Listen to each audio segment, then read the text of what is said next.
So guys, gagawa ko ngayon ng egg cutlet. Madali lang to guys. Kailangan natin ng breadcrumbs. Madaming breadcrumbs. Iko-coat natin yung itlog sa breadcrumbs.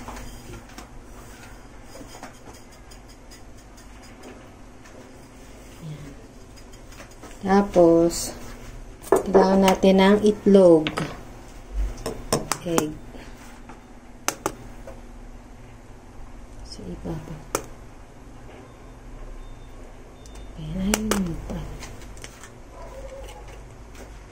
Ayan.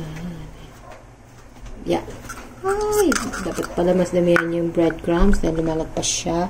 Then, maglalagay tayo ng salt tsaka pepper. Ayan. Itapos niya, papatungan ulit natin siya ng breadcrumbs sa ibabaw para siya ay magbuo.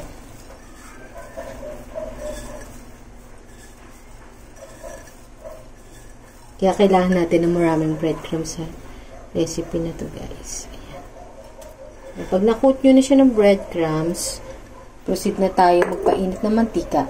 Kasi papainit na ako ng use oil na lang gagamitin natin. Pinagprituhan ko ng baboy kanina. Kailangan kasi medyo madami-dami yung mantika.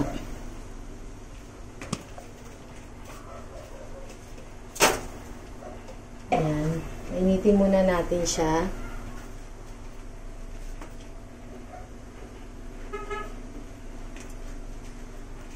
Initin muna natin kasi hindi pa siya mainit. Kailangan mainit na yung mantika para mabilis maluto.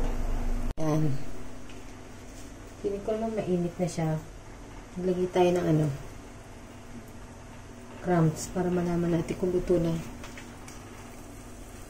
Ayan. Kunti pa, hindi pa masyado. Ayan. Ang challenging dito sa na to. Paano mo siya malalagay ng ng buo. Ayan. Point. Kasi kailangan magbuo yung itlog. Parang mayroon siyang coating. Ayan. Tapos, lutuin lang natin siya na mag golden brown. Tapos, medium heat yun na lang guys yung apoy kasi para hindi agad masunog. Katamtaman lakas na lang. Ayan. Silipin natin. Hindi pa. May natin siya i-flip pag medyo napansin nyo matigas na yung ilalim. Ayan, habang naghihintay tayo, ay suggest pagka gagamit kayo ng plato, yung straight, para mas madaling i-slide siya. Yung straight yung plato nyo, para madaling i-slide yung itlog. Ayan.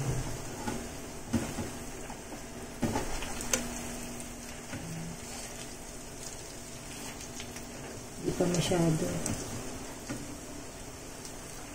Kunti pa. Kunti pa guys.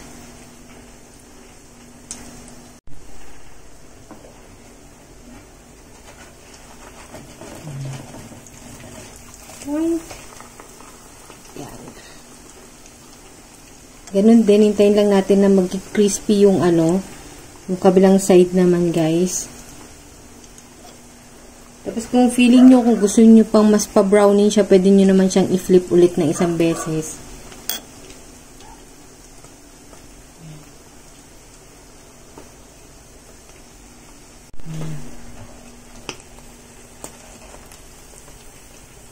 Gusto ko medyo pa-browning pa siya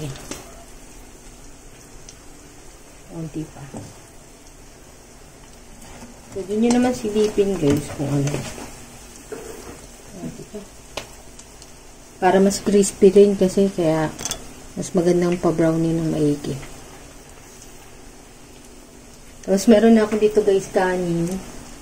Naka-prepare na.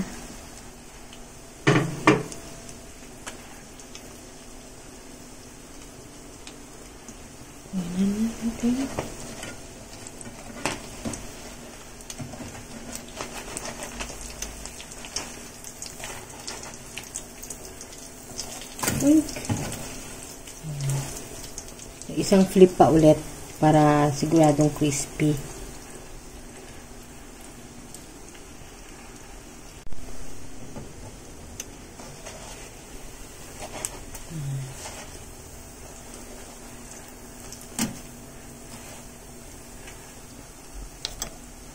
Siya guys, maglalagay ako ng ketchup. Ito, free lang to sa Greenwich. Ketchup. Kahit anong ketchup na meron kayo.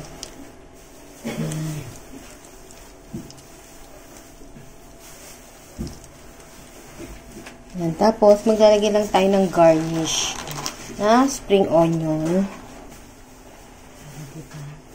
Ang bonggang ating dish.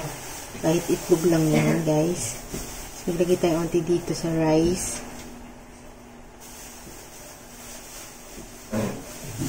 Diba? Para bongga.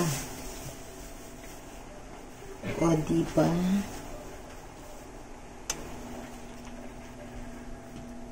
Ito na guys yung finished product ng aking napaka-easy na egg cutlet. Ayan. Diba? O, tinan mo parang restaurant na itsura niyan, guys. Ayan. Crunchy-crunchy pa siya. Gusto nyo damayan yung ketchup. O di kaya yung hot sauce. Sarap. Crispy. Try nyo to, guys. Sarap.